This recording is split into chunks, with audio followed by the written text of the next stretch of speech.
What's good, everybody, man? This is your guy, Manny, man. Welcome to the Talking Sports with Manny podcast. So, we have the NBA trade deadline.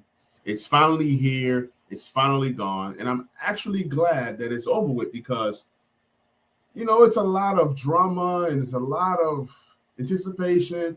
The Raptors fans, these guys couldn't get a deal. The only deal they got was Jacob Potel from the Spurs, and he's back to the Raptors. So what are the Raptors doing? You do not let go of Fred Van Vliet. You don't let go of Gary Trent. You don't let go of Pascal, and you didn't let go of OG Anunoby. So what does that mean? That means the Raptors are going to definitely try to compete for one more season, which doesn't make any sense. I don't see the Raptors going anywhere right now, but they just couldn't get the deal that they liked, and now they're stuck in this situation to where, okay, what did you do? What is the plan? So Raptors fans, Raptors are biggest losers, one of the biggest losers in this entire process. Some of the biggest winners, not just because I'm a Lakers fan, but the Lakers literally won big time. First of all, you get rid of the Russell Westbrook contract.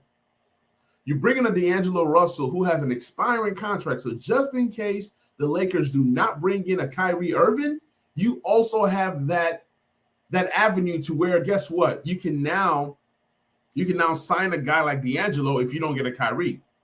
You can do a sign and trade with D'Angelo. It's just so much flexibility there. Then on top of that, you get a Malik Beasley who's shooting, 35 or 37% right now from three. You also get a Jared Vanderbilt, 6'8" wing guy that can defend really, really well. Then you also was able to acquire you let go of Thomas Bryant, who I liked a lot. You let go of Thomas Bryant to Denver, and you received 3 second-round picks. You traded 3 second-round picks to get a Rui Hachimura. So it all worked out well. Kendrick Nunn is gone. So it was just great. And then you get Mo Bamba for a guy that you was literally not going to use. So we got some guys in the chat. We got Legendary Grant in the building. Appreciate you hopping on the stream. Says, I love our moves. Still don't get the Devon Reed move, but I like Mo Bamba. It's more of a insurance policy for AD. Mo Bamba is a better defender than a Thomas Bryant. Mo Bamba can score just like a Thomas Bryant, just haven't really had the opportunity to score, right? You're now bringing a playmaking a guard like a D'Angelo. He can now find guys, that can do different things. So I think that Mo Bamba coming in is good. Devon Reed, I know nothing about him, but he can be a diamond in the rough. He might be that Trevor Ariza type guy. So sneaky guy that you grab. Mike Brown was good. Lakers fan. Okay, dope. Hey, I'm a Lakers fan as well, man. Good stuff. We got some Lakers fans in the building. Hawk says the trade deadline was crazy. Says I love it. I loved it too, man. It was great. Mo Bamba is very underrated, and I think he's going to fit in perfectly with LA. The beautiful thing with what LA was able to do is bringing in guys like Mo Bamba, guys like Rui Hachimura, and Malik Beasley. All these guys are young, so you can re-sign these guys if you don't bring in a top free agent. I'm on the route of going deep, getting these guys under like decent contracts, and then kind of going from there, opposed to having a guy like Russell Westbrook, $40-something million a year, and he doesn't perform to that level of play. D'Angelo Russell is going to require at least $30 million, but either way it goes, this team that the Lakers have put together right now is good enough to compete. Not just good enough to compete, they're good enough to win it all. I am that confident in the roster that Rob Pelinka has been able to build during this trade deadline and go ahead and fight out the rest of the season. Legendary Grant says, Manny, can you explain to me how Joe Tsai traded KD to his dream destination, but he didn't want to bless Kyrie by sending him to the Lakers? It's funny. What I think happened with this whole process was, for one, I think that the market started to dry up. So the minute that you trade a Kyrie, you literally have to move a KD, because at the end of the day, it's going to be a waste. And the Phoenix Suns were the only team willing to offer 3 or 4 first-round picks. They were the only team willing to offer as much as they were able to offer. So I think it worked out great for everybody involved. It's just one of those things. But Kyrie, he's coming to the Lakers next year. That's make no ifs, ands, or buts about it. He's coming to the Lakers. Hawk says a lot of moves were made, and Manny, I hope you take your time discussing. Yeah, I'm going to get through all of these different trades, all these different moves. I'm going to just hop on Woj. Well, matter of fact, I have a guy that I follow on Instagram, and he's going to have a layout of all these different trades, and I'm going to go ahead and dissect each and every move.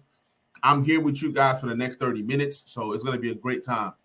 Also, I'm booking John Wall back to the Wizards. John Wall back to the Wizards makes sense. The Wizards are in that limbo of, are you trying to make the playoffs or are you trying to compete? I don't understand what the Wizards were able to do. The Wizards were another group of guys that were big losers. Bradley Beal deserved to be out. Bradley Beal was the guy. He was the piece to be moved. He wasn't moved. The team is going to build around Kyle Kuzma and also build around Kristaps Porzingis. So Bradley Beal, I don't understand. Maybe in the offseason you move him and you just package him and just grab as many assets as possible, because Bradley Beal right now has taken that team as far as they can go. So I wonder if they will play that song. It says, Bone Highland to the Clippers. The Clippers were in the market for a point guard, right? They searched everywhere. They searched all over, couldn't find nobody. If you guys know gospel, you guys know what song I'm talking about right now. They searched everywhere, and they couldn't find nobody, and then Bones Highland was available.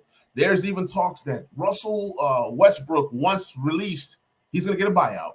Once he gets a buyout, he was supposed to head to the Clippers, but Russell might go ahead and head to Miami. Russell might go to the worst situation ever just to get his value back up and show people that he's still the triple-double king. Russell Westbrook doesn't care about winning. He cares more about his stats than anything. So, but Bones Highland definitely a great addition for the Clippers. Clippers made some moves that were nice and solid. How did the Suns get KD without giving up Ayton? It's crazy to me. This is why. Mikal Bridges is one of the up-and-coming wings in the league. Cam Johnson is up-and-coming, just hasn't really gotten some play. Crowder was just a toss-in. And then those 4 first-round picks and a pick swap, I think it's in 28 or 29, those are some of the assets that the Nets were looking for. There was nobody else offering 4 first-round picks. Phoenix was. So at the end of the day, the Nets are such in a bad situation with the Harden deal and all these different deals that they've made over the past. They continue to be a trash team, a trash organization, ran poorly, and that's why they were able to get KD. And getting KD without, like, people always talk about, Chris Paul, Booker, and KD. That trio doesn't scare me. But DeAndre Ayton over Chris Paul, that's a better trio. When you're looking at Ayton, KD, and Booker, that's a trio. That is a trio. They are going to be tough to beat, but at the end of the day, the Clippers lose not Clippers. Phoenix lose a lot of their wing defenders. Mikal Bridges is a solid defender. Also, Cam Johnson, he's a wing guy, not a defender, but a wing guy. So you lost a lot of your wings. Jay Crowder, yes, he hasn't played all year, but these are some of the wing pieces, and they were able to get a Darius Bazley to come on to Phoenix, because at the end of the day, when you make this trade, you lose a lot of your wing defenders. So it's going to be interesting. Who's guarding who? In this lineup, who's the best defender? Is it DeAndre Ayton? Is he an all-NBA type defender? Is it KD? Is it Chris Paul? So defensively is where they're going to struggle, and it's all going to be about that 5th guy in the lineup. Can that guy be able to guard some of the best offensive minds in the game? It's going to be interesting. Defensively is where Phoenix struggles, but offensively, they're going to score with the best of them. And is their bench ready? Who's really on that bench? Cameron Payne. They lost a lot. So Phoenix will be in that buyout market to kind of see who they can grab that can come in and help to bolster that lineup. I mean, that bench is going to struggle. Eric Gordon back to the Clippers. Great move for the Clippers. The Clippers are looking and searching for all kinds of moves. They bring in Eric Gordon. It seems like they want to go more vet. They got rid of Luke Kennard, and they bring in Eric Gordon. So this is a guy that's proven. The Clippers went for youth and proven guys. Really, they went for they had to shake it up. What they had going on wasn't working. Reggie Jackson, gone. John Wall, gone. Luke Kennard, gone. Now you bring in Eric Gordon and Bones Highland, and you're hoping that this is going to help you to get better or to be better. So it's going to be interesting to see how the Clippers look. Every team in the West made moves to get better, and it's like once they saw this guy or this team make this move, then they said, "Hey, we got to make this move to kind of counter what's going on. I mean, Dallas tried to get in a guy like OG Anunoby to help guard guys like KD. That was not able to happen. Dallas, although they have Kyrie and Luka, they're going to struggle mightily defensively. They gave up pretty much all their defenders in Finley Smith. So it says, watch the Nets make the playoffs. I can see that. I honestly can see that. All the Nets were able to do was to get more defenders. I understand that Crowder is gone, but at the end of the day, look at the roster that they have. Guys like Mikal Bridges is going to blow up. I mean, Cam Johnson is playing out of control. That's 3 straight games of 40 points per game. It has not translated to wins, but at least you kind of have something to look forward to. So the Nets could be a sneaky playoff team, being that you never really know what happens. So we'll see if they even make the play-in or if they even make the playoffs. Russell Westbrook is a good JV point guard. Yeah, Russell Westbrook is not what you call a point guard. I don't know. What is he? He's a combo guard, scoring guard. He passes a lot, but he's more so – I don't know, man. I really don't know how to describe Russell Westbrook. He's not a winner. He hasn't won anything. I haven't seen him be the reason why his team is winning. I've seen him compliment players that are winning or compliment a winning situation. But I don't know. It just didn't work out in L.A. It was poorly built. Grant says, I really thought we were going to trade Lonnie Reeves and a 29 first for Bojan Bogdanovic. I'm glad that trade did not go down because, yes, Lonnie and Reeves are 2 pieces that are replaceable, but trading a 29 first for a guy in Bojan who is like you're going backwards. Having Rui Hachimura and then having Vanderbilt and some of these other pieces, you go backward adding a Bojan Bogdanovic because where is he going to play? Your biggest thing was shooting and defense, right? You were able to accomplish that with the pieces that you were able to bring in. I'd rather have a Rui Hachimura getting those minutes than having a guy like Bojan playing those minutes. He's a good shooter. He's a good scorer, but defensively, he's going to struggle. Hachimura isn't the best defender, but guess what? He's a capable defender because of his youth, his size, and his length. And that's the same thing they were able to do in Jared Vanderbilt, and then the same thing they were able to do in Mo Bamba. So you bring in some defenders that can also knock down shots. Vanderbilt is having a career high in three-point shooting this year, shooting at 33%. It's not the best, but guess what? It's something. It's a step. So I love the moves that they were able to make. Hawk says, Bradley did it to himself. Yeah, Bradley Beal needs to go. Rondo going to come back. I hope he comes back to somebody else. I don't want to see Rajon Rondo anywhere near my Lakers. Not now, not ever. It says Mavs and Suns first round matchup is going to be must-see TV. I can definitely see that. That's going to be a great matchup. Kyrie versus KD, Luka versus the world. It's going to be a great matchup. And I think the Mavs are not done quite yet. They're going to be very active in that buyout market to go ahead and bring in a piece that's going to come in and really solidify what they're trying to do. So I can definitely see something like that happening. It says Russ played with KD, PG, Harden, Beal, Braun, and resulted in nothing. He's clearly the problem. I will not say that he's clearly the problem. That OKC team did go to the playoffs. They did go to the NBA Finals, and they did lose to a LeBron James-led Miami Heat team. So let's not forget that Russell did help that team get to the NBA Finals. And I think that once that window closes, that window closes. Like, let's go through every situation that Russell was in. When he played with KD, he didn't win a title. He played with Harden. He didn't win the title. Harden came off the bench. They were young. They were young pups. They just couldn't get it done, right? He now goes to OKC to play with Paul George. Paul George comes to OKC, right? That situation didn't work. Paul George was really, really good that year. He was top, 5 in MVP voting. But at the same time, Damian Lillard was just a better competitor than both of those guys and was able to send those guys home. Now, moving along. Hold on, guys. I got some news coming in. I want to make sure it's not important. Let me check my phone real quick. Let me see. Anyways, I don't think that's important, but we keep it moving. Yeah, so in OKC with PG, that didn't work, right? So then now he goes to Washington to play with Beal, but even that situation, well, before then, he played with Harden in Houston, right? That situation was a funny mess of a situation. And not only that, you can't really even trust a guy like D'Antoni. D'Antoni has done nothing. So sometimes Russ was a product of a system that didn't work. He goes to Washington. What was Washington going to do? Beal and Russ. I mean, these guys were 8th seed at best, right?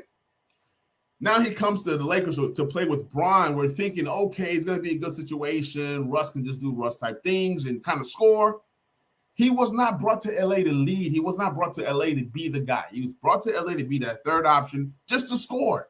That was all Russell Westbrook was brought there to do, to score. He had low IQ. He couldn't hit guys when they were open. High turnovers, shooting shots off the backboard. Russell Westbrook was just so bad that him and LeBron's style of play was clashing. And they had to get rid of this guy. They knew they was going to get rid of this guy, and it just happened to – I mean, Russell Westbrook is the reason why the Lakers are third worst or fourth worst in the West right now.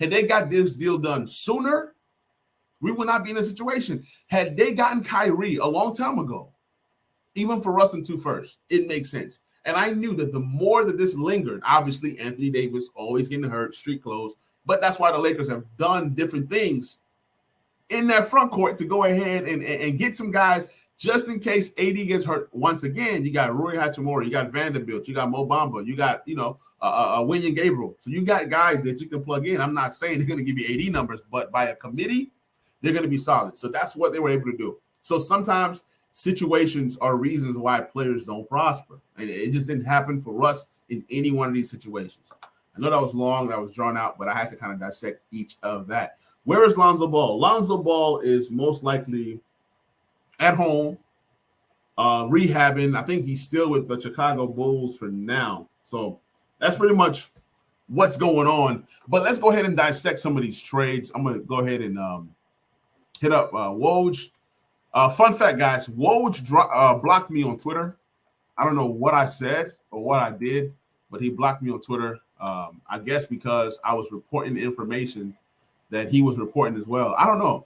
For whatever reason was, he blocked me on my main Twitter page. So I have to use my Talking Sports with Manny Twitter now.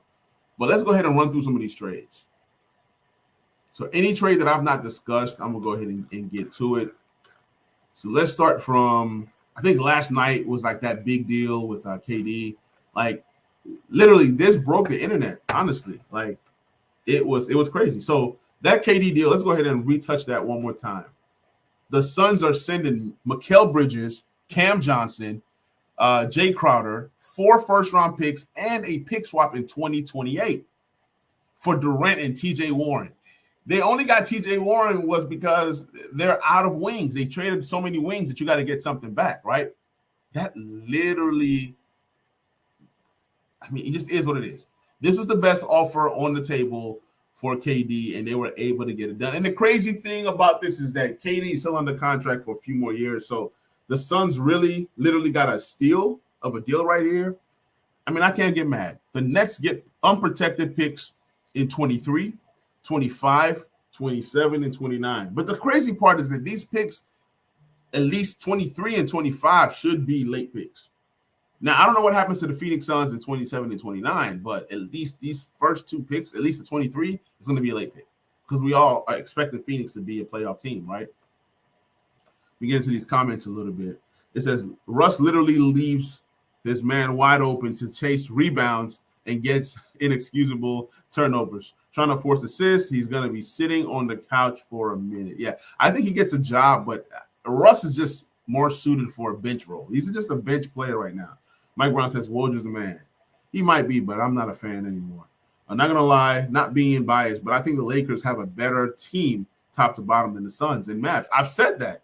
I've said the Lakers, when you line up the Suns' best 3 and you line up the Lakers' best 3, they match up, right? But when you say players 4, 5, 6, 7, 8, 9, 10, Lakers are far better than a lot of these other teams. So that's that. All right, let's go ahead and dive back in over here. So Toronto, they try to move OG Anunoby, but they just couldn't find a deal. I think the Raptors wanted too much for OG. I don't know what his contract situation is, but they wanted multiple first-round picks. They weren't able to get it done. There was talks that the Knicks wanted OG Anunoby, but that didn't get done either. So it's kind of crazy right there. So let's go ahead and talk about the Lakers moving Thomas Bryant for Devon Reed and 3 second-round picks. I already talked about this when the Lakers made that trade for Rui Hachimura, where it was Kendrick Nunn and 3 second-round picks. Lakers fans were going crazy. Oh, my gosh, Rui Hachimura is not worth 3 second-round picks. Are you serious? This is a guy that was drafted in the lottery. He was a lottery pick, okay? I know that not all lottery picks are created equally, but the talent is there. And 3 second-round picks and Kendrick Nunn that you wasn't using was great value. Then now you trade a Thomas Bryant who stepped in, averaging 12.6 rebounds while AD was hurt, right? He was averaging even more. He was averaging like 17 to 19 points a game while AD was gone. He outplayed that minimum contract. That's what the Lakers do. They bring in these guys like Thomas Bryant, Lonnie Walker, Malik Monk last year. They play in the great lights of LA. That value goes up and they flip them. Sometimes you can't sign these guys. So getting 3 second-round picks for Thomas Bryant is great. And now with Thomas Bryant being gone, Jared Vanderbilt gets minutes. Wenyen Gabriel gets minutes. See, Wenyen Gabriel and Thomas Bryant are similar in terms of being those energy guys. So Lakers had a lot of guys that were similar with the way that the contract was constructed. So it just kind of just opens up more things. And like I said, this Devon Reed guy might end up being a gem. He shot the 3 okay. He's not great at that, but he's a 6'5" wing player that you can insert into your lineup a little bit later. The Blazers were able to acquire Matisse Thybulle from the Sixers in a 3-way deal that involved the Charlotte Hornets. Let me see. It says Pat Bev can't catch a break. Look, I'm glad that Pat Bev is gone. When all these things happened, Pat Bev was saying, oh, we're back. We're getting the gang back together. Next thing you know, Pat Bev is gone less than 24 hours later. Pat Bev just didn't fit on this Lakers team. The Lakers are playing too small of a lineup with these too many guards of Dennis Schroeder and also Pat Bev. Before the end of this episode, I'm going to dissect what the Lakers roster looks like right now and what their depth situation is going to look like moving forward, especially with minutes. I think they're a really deep team right now, and I think the Lakers are not done. They're going to definitely get involved in that buyout market. I think they're looking for another wing, most likely, and if Will Barton is available, Lakers should definitely go ahead and grab Will Barton. So grabbing Matisse Thybulle shows you that Trailblazers are like, look, man, this is a roster we have. We're not trading Damian Lillard. We're just going to come out here and just try to compete with the roster that we have. The Trailblazers are going to be sending the Trailblazers are routing New York, Svi Mykhailiuk to Charlotte in the trade. So Mykhailiuk goes to Charlotte. Matisse Thybulle goes to Trailblazers. He's an excellent defender, and I think he plugs in right away, becomes a starter with the Trailblazers, and they're going to be able to get a huge impact out of Matisse Thybulle if he gets back to that form that he had when he was an All-NBA defender with the Sixers. So the Hornets get multiple second-round picks in this deal. Just a lot of moving parts. The Sixers are also getting Jalen McDaniels in this deal. The Sixers like to make these sneaky deals that end up becoming gems. Jalen McDaniels is a baller, and I think he'll fit in with what the Sixers are trying to do. The Pacers are going to be acquiring the Bucks guard George Hill and a second-round pick. The Pacers also inherited one of my guys, Jordan Nwora. He's a family friend. His dad and my dad are really, really, really good friends. So he's going to Indiana, and his dad says, hey, I can come and watch any NBA game that I want as long as the son is on an NBA team. The thing is, I don't want to go to Milwaukee, and I don't want to go to Indiana, so I'm waiting for him to get moved one more time. Maybe he goes to Miami or the Lakers or somewhere where it's more fun, and then I can definitely go out and enjoy that game a little bit better. But, Jordan, I'm pulling for you. It says D'Lo, Beasley, Bron, AD, Mo Bamba, or a small lineup of D'Lo, Beasley, Bron, Rui, Hachimura, Vanderbilt. I love it. I love the different combinations that they can definitely put together. It says I don't get the Bay to the Hawks, especially when they already had Bogdanovich. Bogdan, the other Bogdanovich. See, the thing with Bay is a talent that can Bay could play. Bay could play. He had a 50-point game last year, and he's a very talented guy. So you grab as much talent as you can while you can. And it's hard to get wings, so when you can get a wing like Bay, you grab him. And then guess what? Bogdan could be expendable in the summer. So it's just one of those lateral moves of just picking up as much talent as you can. So let's get back to this right here. So So the Nuggets, we've talked about them looking for a point guard and go ahead and grabbing a guy like Bones Highland, and they got him pretty cheap. The Clippers will send the Nuggets a 24 and 25 second for Bones Highland. That's great value. Now, this was a trade that did not make any sense to me. The Warriors trading James Wiseman to the Pistons for Saddiq Bey. First of all, you guys remember when all the Golden State fans were talking all their trash, talking their talk, saying, oh, we got a young talent, we got this, we got that, we're great. We tanked, well, we didn't do well, and we got the number 2 pick. All you got out of it was a guy in Wiseman that you're not using. Kuminga, you're trying to use him. Moody, he's okay. So it's time to start saying that these guys cannot scout well. They can't scout well, and they didn't scout well. And they failed. They failed, and they failed miserably. Now, Wiseman going to the Pistons. He might have an opportunity to play there, but you got Chris Duran out there. You have Isaiah Stewart out there. There's a lot of guys that he's going to have to compete with for minutes. Marvin Bagley's out there. The Pistons collect these big men and these guys that nobody wanted. They collect these guys like Infinity Stones, and then you expect them to now blow up. James Wiseman could possibly end up moving again. There has to be a reason why James Wiseman hasn't been able to do anything. Maybe that James Wiseman isn't good. Maybe that James Wiseman has not gotten the opportunity to play well. So Wiseman to the Pistons and Saddiq Bey to the Warriors, but the Warriors were able to trade Saddiq Bey today, and I think it was for 5 second-round picks. The Hawks paid 5 second-round picks for Saddiq Bey, and it just is what it is. It's like the Warriors got Bey, but they're like, look, we can't use a Saddiq Bey. So now the Warriors get to grab 5 second-round picks that they can use later on, right, to maneuver and make other deals. This is more of a cutting costs for the Hawks. Getting rid of, a few pieces there. And then, so it's one of those things where some of these deals are made for winning purposes and some of these trades are made for financial purposes. It says James Wiseman is from Nashville. I didn't know that. I did not know that. No, I didn't know that one bit. So I think Cam Johnson and Bridges going to be good. So that would make the Suns regret it, like his Clippers, like the Clippers should regret SGA. Absolutely. I think that Mikal Bridges is going to be a star. I mean, he was even a borderline all-star, right? Cam Johnson, he's going to be great. He's going to be great. And those are 2 pieces that I like. I think that when the contracts are out, they're going to have to resign one or both of these guys. But either way it goes, I love both players. I think both players are going to be nice. Moving along, let me see. Eric Gordon, he heads back to the Clippers. Like I said, the Clippers, they really went for vets, shooters, guards, and they were able to get that. The Grizzlies are sending Danny Green to the Houston Rockets. I think Danny Green gets bought out, and some random team is going to pick up Danny Green to be their 10th, 14th, 16th man on their squad. I don't see him doing too much of anything. The Hawks are trading Justin Holiday and Frank Kaminsky to Houston for Garrison Matthews and Bruno Fernando. Fun fact about Garrison Matthews, he played in Nashville here at Lipscomb, and he's made his way to the Wizards and then kind of like worked his way to different teams. I think the Celtics and then the Rockets. So he's a pure shooter, and he's made a name for himself. I'm proud of him. Yeah, he went to Lipscomb University.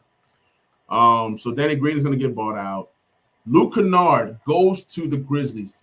He's going to feel a need for the Grizzlies. He's a shooter. He's a pure shooter. He was getting no opportunities with the Clippers. He is on a contract that's kind of interesting. It's not too bad, but he could be a movable piece next year if he doesn't work out with the Memphis Grizzlies. But I think he's a nice depth piece for a guy like Bane, just in case Bane goes down with another injury. Luke Kennard comes in and can give you that same level of shooting. I'm not saying he's the same level of players as Desmond Bane, but he can come in and give you some shooting. So the Magic are trading for the Lakers guard, Patrick Beverley. This is a financial move. I think the Magic get Beverley, and then they're going to buy him out, and then he goes to wherever else he wants to go. The Magic are trading Mo Bamba to the Lakers. That was an excellent choice for the Lakers. I think he's going to come in. He's going to ball out. The Pistons are sending Kevin Knox to the Warriors as part of that multi-deal. I didn't know about the Kevin Knox deal. Kevin Knox could be a player that could turn out well for Golden State. He's a nice little, I think he's like, not little, he's 6'8", 6'9", a wing player, just has never really put everything together.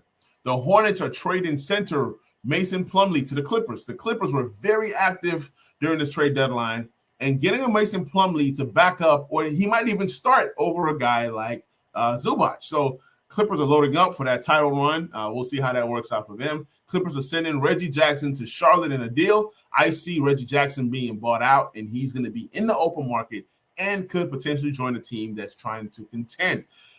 The Trailblazers are trading Gary Trent Jr. to the Warriors for 5 second-round picks.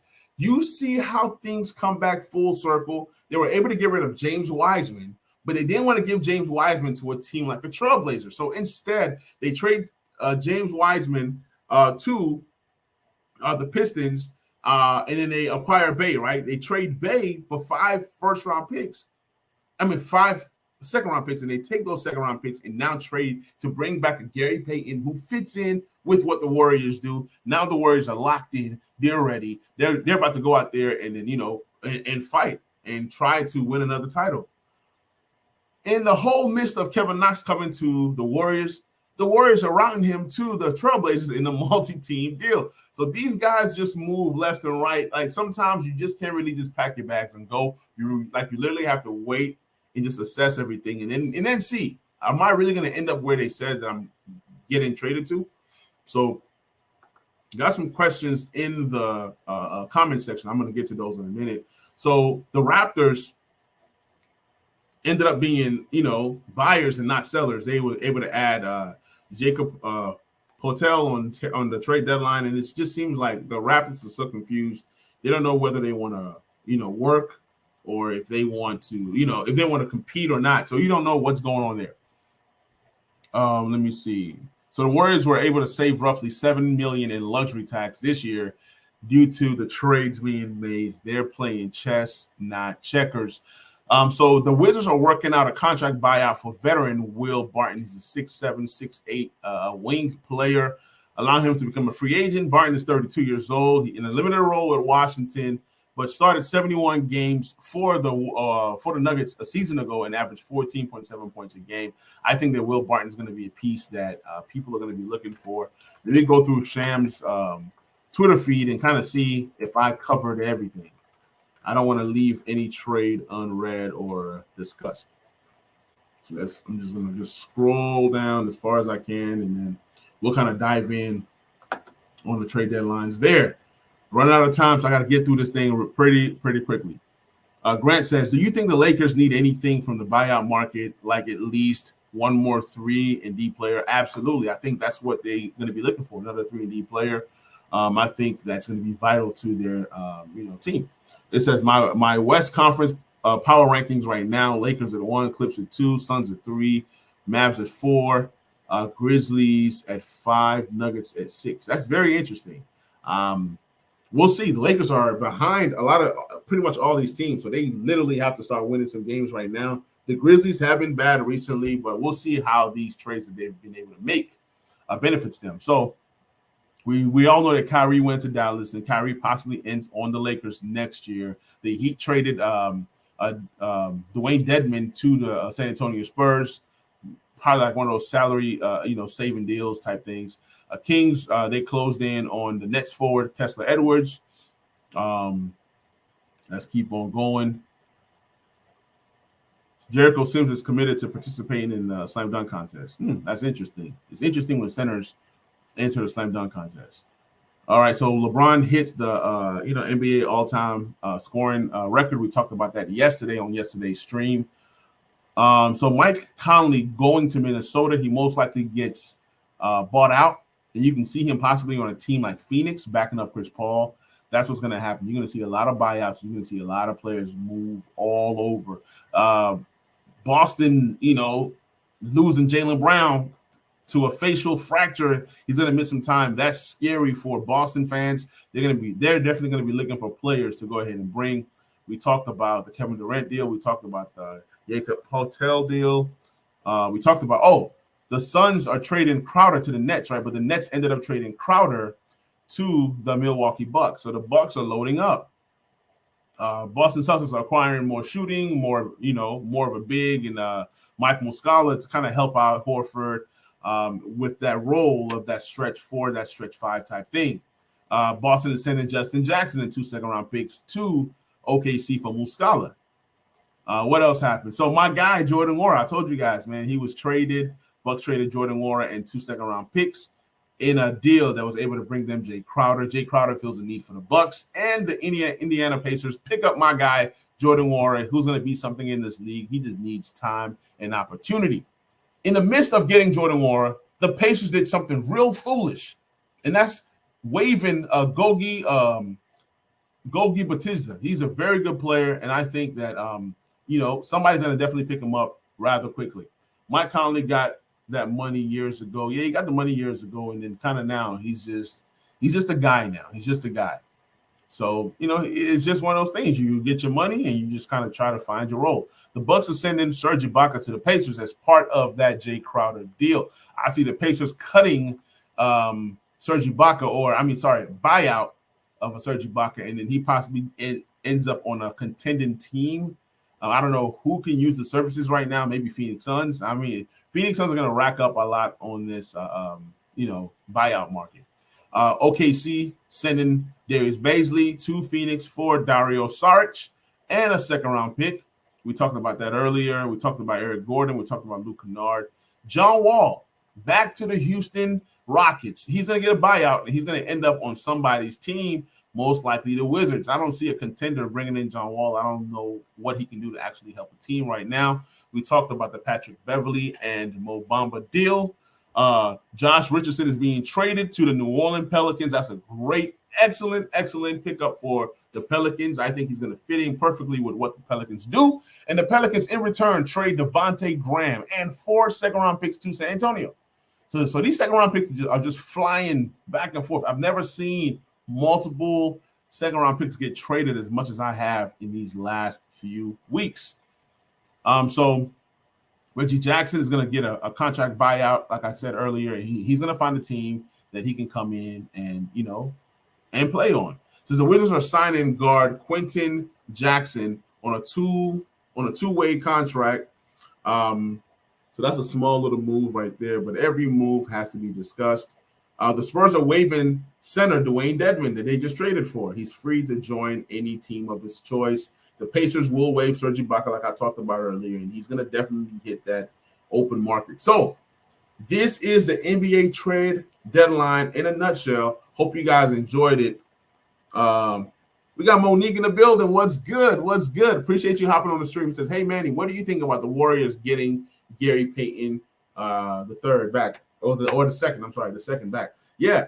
Gary Payton, man, I talked about it early on in the show, so you can always kind of like rewind. But that was a great pickup. I think that Gary Payton is definitely going to help them. He's a great defender. He knows the system. He's a great guard to kind of pair with, Steph. And then with Steph being hurt, he's definitely going to step in and give them the additional minutes that's needed. Him and DiVincenzo is a nice little combo right there that can, they can scrap, they can rebound, they can defend, they can shoot the three. I think bringing back Gary Payton the second is big time. It's big time. It's going to help the Warriors as they start their new run for another title. Mike Brown says, is it over for the Warriors? Absolutely not. I think the Warriors are going to be back. I mean, as long as Steph is healthy, Clay is healthy, as long as they're healthy, nobody wants to play the Warriors in the playoffs in any round at any level. Steph is Steph. Dre is Dre. They still got Iguodala. They still got the team put together, and I think that these guys make one more run.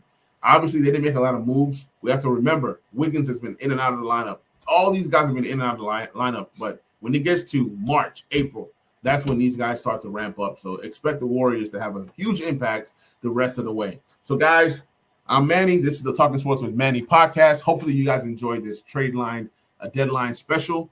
I will definitely be doing more NBA pods as the weeks go on. Love you guys. If you haven't subscribed, please subscribe to the Talking Sports with Manny podcast on Apple, Spotify, wherever that you get your podcasts. And if you could, please drop me a like. And I'm going to catch you guys on that next episode. Peace.